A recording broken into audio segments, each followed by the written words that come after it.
Ba-da, ba-da, ba-da. Dun, dun. It's a raccoon with a talk show slinging culture facts you might not know. From the biggest flops to the greatest hits, this is Trash Can Tidbits.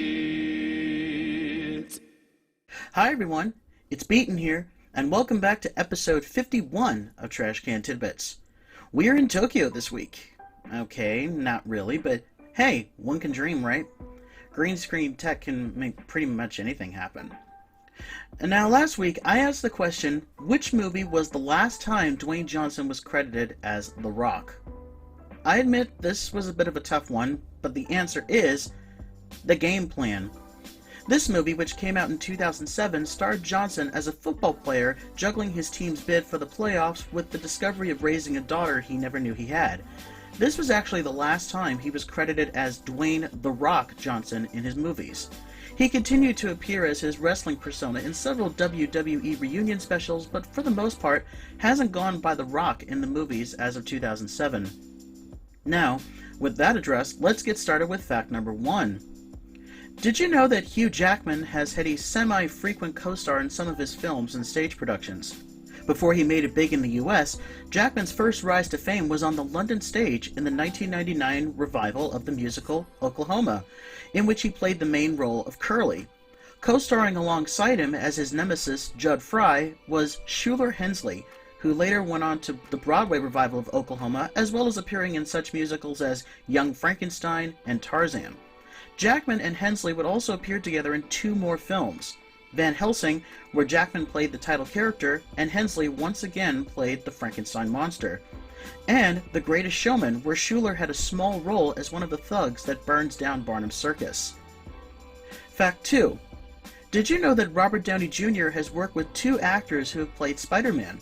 Obviously, Downey has played Iron Man to Tom Holland's Spider-Man in the MCU, and has become a real-life mentor to the young man. A few years earlier, though, before Spider-Man made his debut in Captain America's Civil War, in the movie Tropic Thunder, there's a fake trailer for a movie within the movie called Satan's Alley, which featured Tobey Maguire as Downey's lover.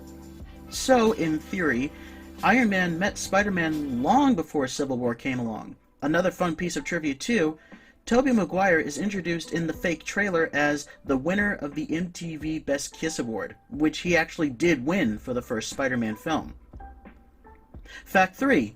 Did you know there's a subtle reference to Lin-Manuel Miranda's first big musical in Hamilton? In the song Right Hand Man, the lyrics begin by saying there are 32,000 British troops on the water. If you listen closely, the number 32,000 is said 3 times, and 32,000 times 3 equals 96,000. This could be seen as a slight reference to In the Heights, in which 96,000 is the amount of lottery prize money the characters are striving to get. Fact 4. Did you know that the reason why closing credits for movies are so long is because of a movie made by George Lucas, and it's definitely not the movie you're thinking of either.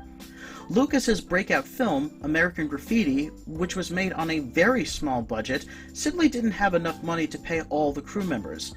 Lucas instead decided to give every single crew member a credit at the end, so that everyone who helped make the movie be acknowledged by name. This has now become the industry standard. Fact 5. Did you know that voice acting legend Mel Blanc was originally not credited as the voice of Dino the Dinosaur for the live-action Flintstones movie? That movie came out in 1994, 5 years after Blanc's death in 1989, and the voice tracks were lifted directly from the original Flintstones cartoon. When the movie was released on video, Blanc's credit was put back in, as well as for the theatrical and home video releases of the sequel/prequel, The Flintstones in Viva Rock Vegas. Fact 6. Sticking with the live-action Flintstones movie for this next fact, did you know that Halle Berry's character, Miss Stone, was originally intended for an actress whose last name was, in fact, Stone? Fred Flintstone's scheming secretary's full name is Sharon Stone, who is named after the famous actress of Basic Instinct fame, and who was in fact considered for the role but turned it down. Interestingly enough, Halle Berry and Sharon Stone would later go on to star alongside each other in, oh man, Catwoman. Fact 7. Did you know that the song How Do I Live from Con Air was actually recorded twice at the same time? The song was originally done by Leanne Rimes in its original country form, but it was decided to make another version, this time a more pop-oriented sound. But instead of simply asking Rimes to sing it again, they went with singer Trisha Yearwood. Ironically, Yearwood is also a country singer. Rimes' version is considered the definitive version, while Yearwood's version is on the Con Air soundtrack. How Do I Live would be nominated for an Oscar for Best Original Song, but it didn't win. Fact 8. Did you know that the original idea for creating the lead character for Tomb Raider was heavily inspired by Indiana Jones? In fact, the character core design created was a carbon copy of Jones, with the original plan of having two selectable characters, this man and a woman. Not wanting to get into legal trouble with Lucasfilm, however, they took the male character out entirely and replaced him with a woman, originally to be a Latin woman named Laura Cruz.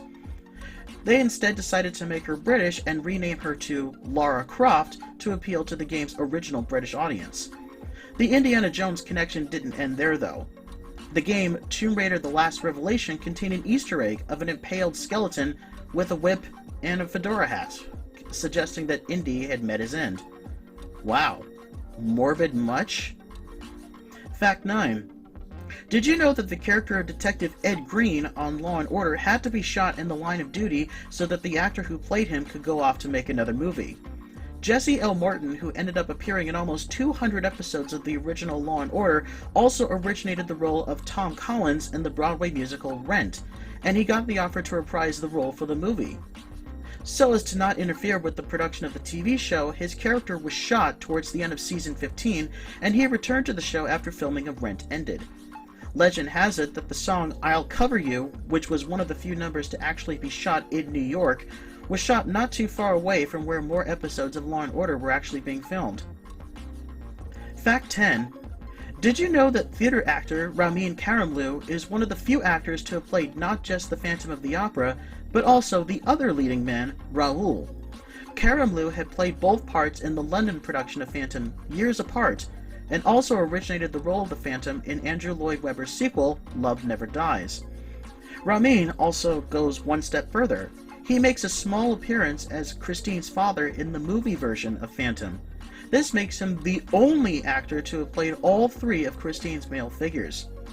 In fact, when Ramin finally made his Broadway debut in the recent revival of Les Miserables, it was Emmy Rossum, who played Christine in the Phantom movie, who introduced him and the musical at the 2014 Tony Awards, where it was up for Best Musical Revival. And here's this week's trivia question. Former video game company Neversoft is best known for being the developers of the Tony Hawk's Pro Skater series. Not many people know, though, that the series started life as another PlayStation game that came out earlier called Apocalypse. That game was a run-and-gun style shooter that didn't really do very well, despite having the likeness and voice of a Hollywood superstar. My question to you is, which Hollywood action star was featured in the Neversoft video game Apocalypse? And there we go for this week. Comment below where you'd like to see me go next, or rather, what other locations do you think I should use for my green screen backgrounds? And also, stay tuned next week for a very special announcement. And please don't forget to like, subscribe, share, and ring the bell for future video notifications. Thanks for watching, and I'll see you next time.